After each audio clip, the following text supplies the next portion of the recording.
jika Anda ingin tahu tips dan trik untuk membuat kopi dalgona yang sempurna, jangan dulu kemana-mana, tetap bersama saya, Angga Dewa.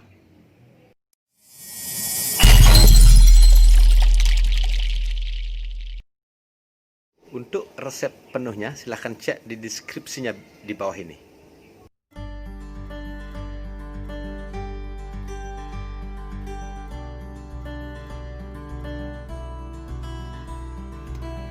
Nah, jika Anda suka dengan resep videonya, silahkan subscribe, dan kalau tidak, ya nggak apa-apa. Siapkan mangkok yang bersih, kemudian tambahkan 2 sendok makan gula pasir dan sekitar 5-6 sendok makan air panas.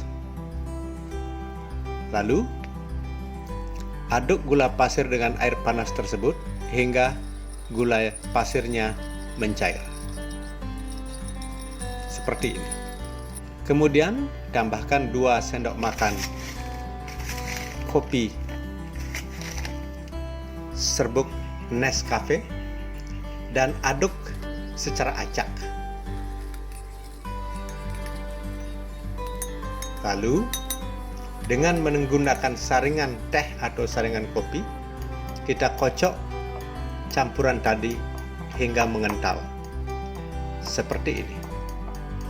Jadi Anda perlu sekitar 3-4 menit untuk mengocok campuran tadi. Ingat, dalam mengocok selalu berhati-hati, jangan sampai muncrat kemana-mana. Nah, setelah 3 menit sampai 4 menit, maka campuran tadi akan berubah menjadi kecoklatan, agak kekuningan, dan mengental seperti foam, seperti ini. Nah, saya rasa ini sudah cukup.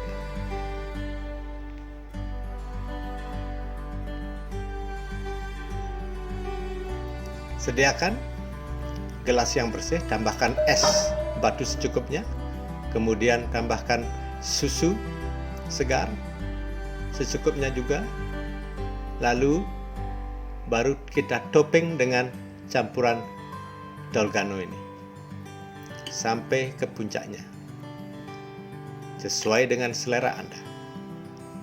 Ini Dalgona Cafe ready to serve ala Korea. Nikmatnya luar biasa.